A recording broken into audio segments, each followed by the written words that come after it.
بسم الله الرحمن الرحيم. يا أيها الذين آمنوا لا تقدموا بين يدي الله ورسوله واتقوا الله إن الله سميع عليم. يا أيها الذين آمنوا لا ترفعوا أصواتكم فوق صوت النبي ولا تجهروا له بالقول كجهر بعضكم لبعض أن تحبط أعمالكم وأنتم لا تشعرون. إن الذين يغضون أصواتهم عند رسول الله أولئك الذين امتحن الله قلوبهم للتقوى لهم مغفرة وأجر عظيم. إن الذين ينادونك من وراء الحجرات أكثرهم لا يعقلون. ولو أنهم صبروا حتى تخرج إليهم لكان خيرا لهم والله غفور رحيم. يا أيها الذين آمنوا إن جاءكم فاسق بنبأ فتبينوا أن تصيبوا قوما بجهالة فتصبحوا على ما فعلتم نادمين. واعلموا أن فيكم رسول الله لو يطيعكم في كثير من الأمر لعنتم ولكن الله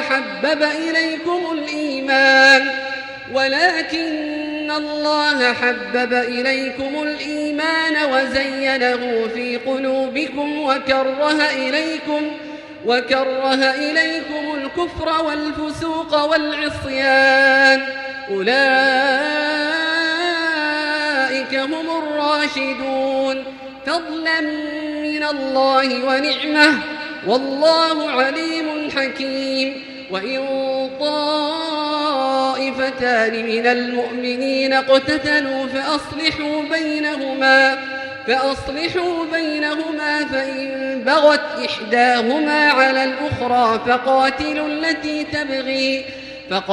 التي تبغي حتى تفيء إلى أمر الله فإن فاءت فأصلحوا بينهما بالعدل وأقسطوا إن الله يحب المقسطين.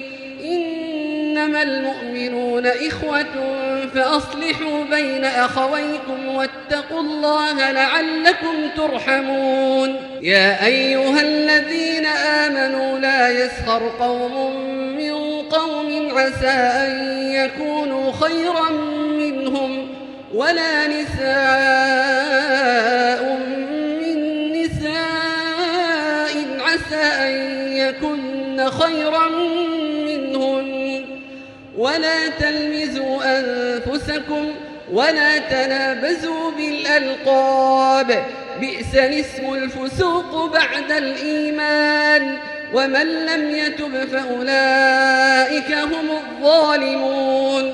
يا أيها الذين آمنوا اجتنبوا كثيرا من الظن إن بعض الظن إثم ولا تجسسوا ولا يغتب بعضكم بعضا أيحب أحدكم أن يأكل لحم أخيه ميتا فكرهتموه واتقوا الله إن الله تواب رحيم. يا أيها الناس إنا خلقناكم من ذكر وأنثى وجعلناكم شعوبا وقبائل لتعارفوا إن أكرمكم عند الله أتقاكم إن الله عليم خبير. قالت الأعراب آمنا قل لم تؤمنوا ولكن قولوا أسلمنا ولما يدخل الإيمان في قلوبكم وإن تطيعوا الله ورسوله لا يلتكم من أعمالكم شيئا إن الله غفور رحيم إنما المؤمنون الذين آمنوا بالله ورسوله ثم لم يرتابوا وجاهدوا بأموالهم وأنفسهم في سبيل الله أولئك هم الصادقون قل أتعلمون الله بدينكم والله يعلم ما في السماوات وما في الأرض والله بكل شيء عليم يمنون عليك أن أسلموا قل لا تمنوا علي إسلامكم بل الله يمن عليكم أن هداكم للإيمان إن كنتم صادقين إن الله يعلم غيب السماوات والأرض والله بصير بما تعملون